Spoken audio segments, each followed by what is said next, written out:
What is going on, guys? Welcome back to the Media Goose channel. It is I, the Media Goose, your friend Ryan, and the goose is loose. I am here today to talk to you about last night's Monday Night Raw. It was an okay episode of Raw, but the lack of Roman Reigns was noticeable. One of the sad parts about when Roman comes around is that he's hardly ever full-time. But we thankfully have Finn Balor and CM Punk in the meantime, so let's get into Monday Night Raw. Before I do me a favor, like the video, comment down below what you thought of Monday Night Raw, subscribe to the channel if you haven't already, and share the video. It'll help me reach a larger audience. So, the night opened up with the typical superstars walking into the arena, and then we see CM Punk. He's walking along, and he walks into AJ Lee. I didn't know she was coming back tonight, so that was a cool surprise. And as they're doing their walk through the arena, Becky walks up behind them, notices AJ's back, and has a conniption. Becky Lynch is incredible. I really love her work. It's funny to me that Seth Rollins played a very similar character a few years ago. I think it might have been pandemic era, where he was like tweeting in all caps, a little Trumpish, and just being like a conspiracy theorist about their own booking and everything. So it's cool to see that. I thought Becky was great. I've seen some takes that it was too much, but I disagree. I thought she was excellent. I think with comedy, you have to be willing to go a little farther than feels comfortable. So if it is a little extra, I don't mind that. I didn't like AJ Lee's part of this promo. I don't know if I've enjoyed a promo since AJ Lee got back. I liked her plugging therapy in her return promo, but she doesn't feel comfortable yet. She feels like CM Punk felt in his first couple of weeks or months back in WWE, where every promo was like a happy to be there promo. And this was just corny. She was playing super naive to like get under Becky's skin, and I just didn't think it worked as far as AJ's performance. It was confusing, the things she was saying. I thought she was like asking for a number one contenders match. Becky, great. AJ, not so much. This is a WrestleMania match, in my opinion. Maybe AJ Lee can't do WrestleMania, or maybe she wins the title in Chicago for the pop, and then that gets them back on the road to Mania. Also, I think Natalya and Maxine could get worked in for a Fatal 4-Way, since that kind of started to overlap as well. So yeah, solid opening promo from Becky. AJ tried, but didn't really land for me. Then we had an opening match, the tag team titles, the Usos versus the Alpha Academy. I enjoyed this match. I thought it was a lot of fun. I loved seeing Otis and Tozawa get shine. They're two guys who deserve it. I love Otis. I've said before, I'm partial to the big guys. And Tozawa is excellent. He has a really great in-ring skill set. If it's not comedy, he's still great. Like, I would love to see them do more. I wish there was more consistent booking through the divisions, and that when somebody came up like them, it didn't feel so random. Like, keep things percolating for teams on the peripheries, for superstars on the peripheries. This just, I don't know. It was two babyface teams that nobody wanted to boo. The crowd was into it. I enjoyed it, but I think both of the teams needed a heel team to work with. So that was odd.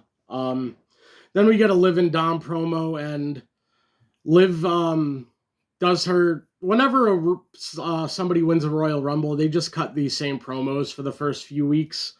Dom gives Liv flowers, literally and figuratively.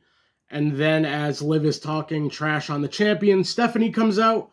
Stephanie and Dom argue in Spanish, and it was really funny. I thought their charisma was good together, them cursing at each other. And Liv is like, what did she say? What did he say? It was really funny. I think this is going to be the WrestleMania feud, and this was a good start. I just need Liv to get past the whole plugging, I'm the greatest Royal Rumble. It just get to the meat of the feud. I don't need the preamble. We know you won the Rumble. The announcers are jamming it down our throat. So I just hope her promos evolve and don't continue to stay in this place.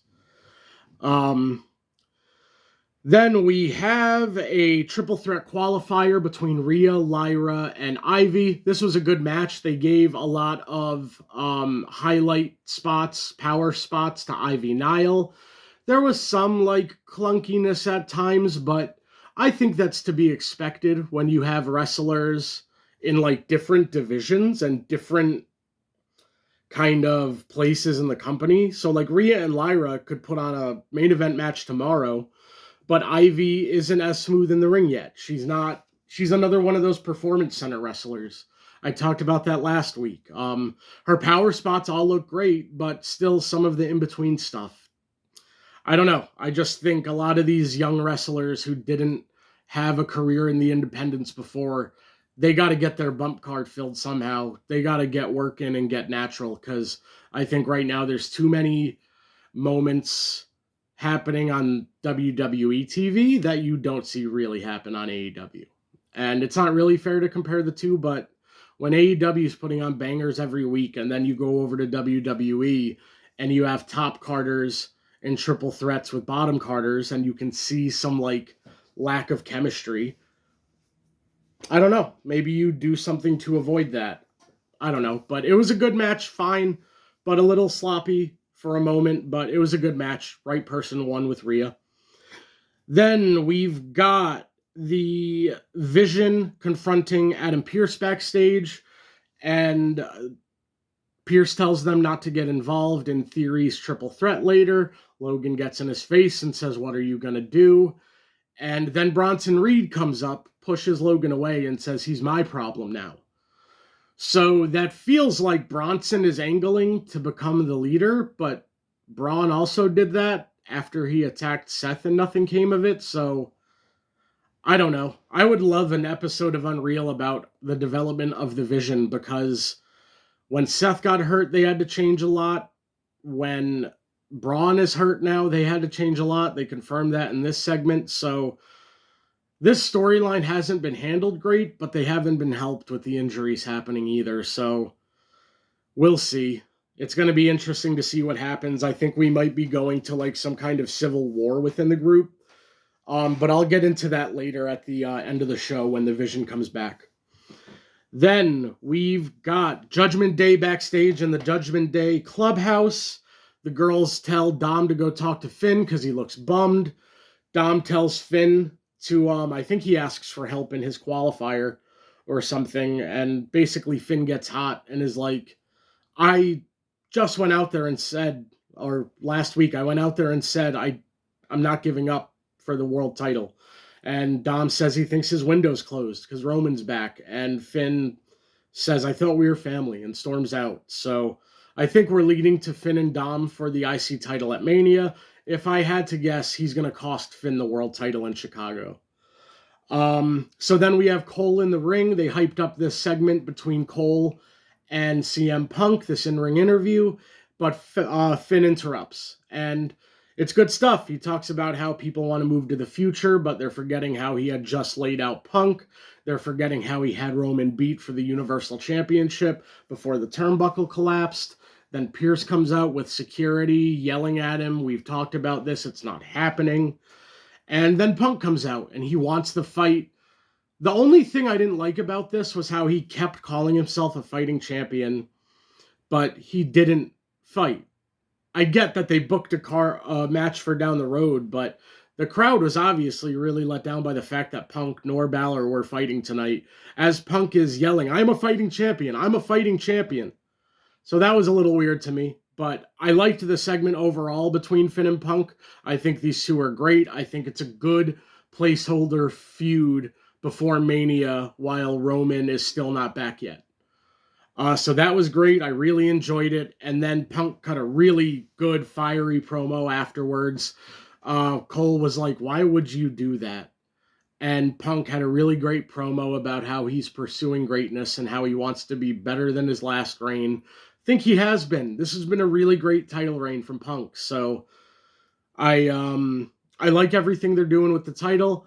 Like I said, I think Dom might cost Finn in Chicago, but if nothing else, I like what they're doing with Finn and Punk. Roman not being back yet, kind of a pain, but I get it. So I'm glad Punk is in a good feud until then. It's a little undercut by the fact we know Finn won't win, but I don't care about that either. It's fine. It's going to be a good match, and it's going to reestablish Finn and hopefully lead to him winning the title, the IC title at Mania.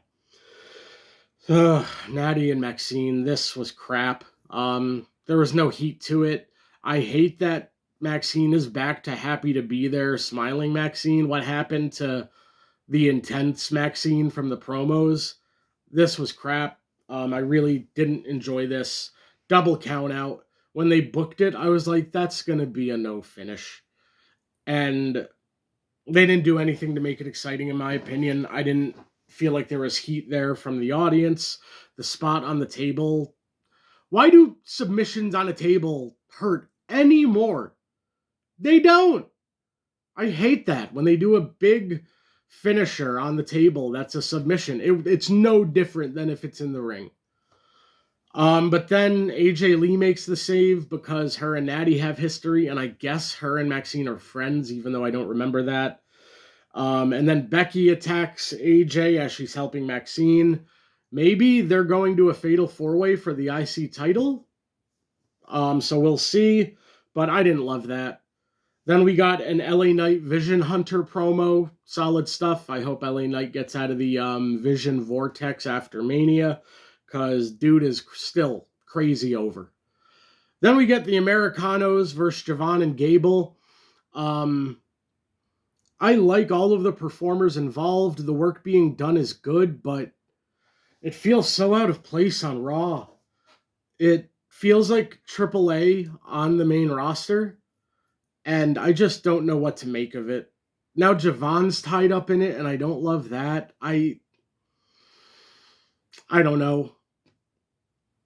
It's like, I'm assuming they do mask versus mask at Mania, but I don't want anybody in these masks after Mania. Especially not Bate and Dunn. Jesus. Bate, Dunn, and Gable. Kaiser I don't care about. I never got into him like other people got into him, but Gable, Dunn, and Bate breaks my heart. Like, I'm not trying to dump on luchador storytelling or like storytelling that is more aligned to those sensibilities, but when you put it on Monday Night Raw, it sticks out like a sore thumb. So I don't know. They got to do something to make this more exciting. Get Javon out of there. I don't get that. I think he'll probably be in there until Mania, and they'll have to find a third to make it a 3-on-3, but it's not doing a lot for me right now. We get a Gunther Dragon Lee recap, and Gunther's pissed he has to qualify for the Chamber after all the old men he's retired. That was solid. And then it's main event time. LA Knight versus Penta versus Theory. Fine match. It was a good main event. These three are all good workers.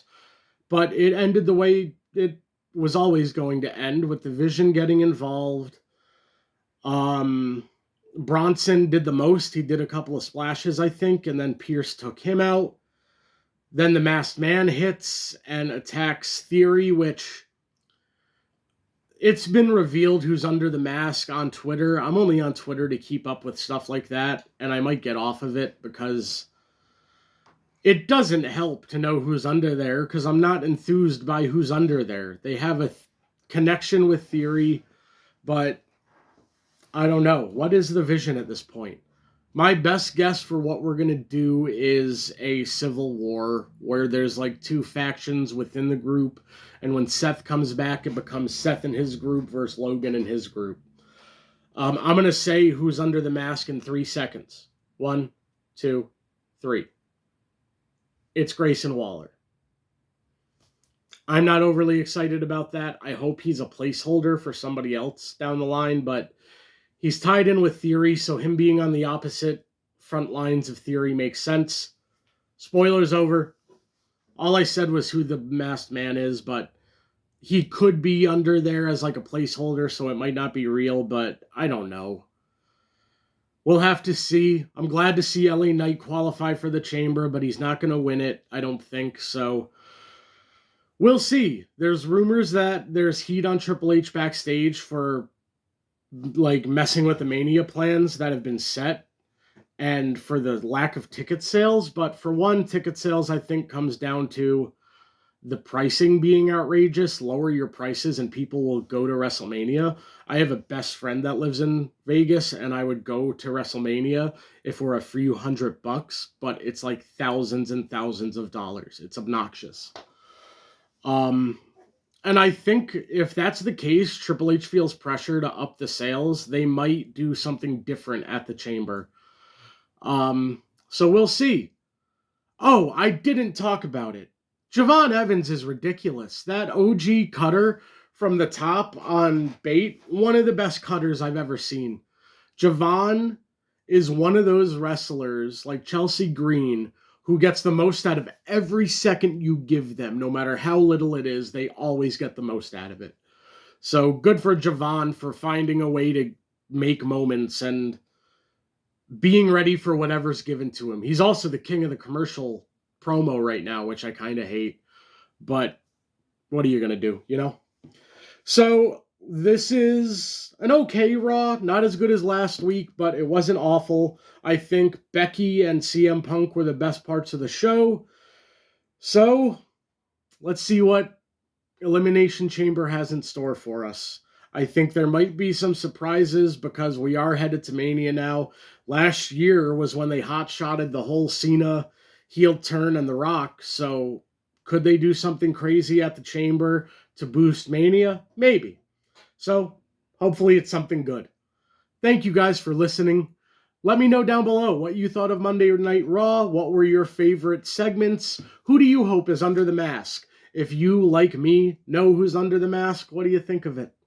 Not that excited, but I'll give them time to tell the story. Thank you guys for watching. The Goose is out. Ha!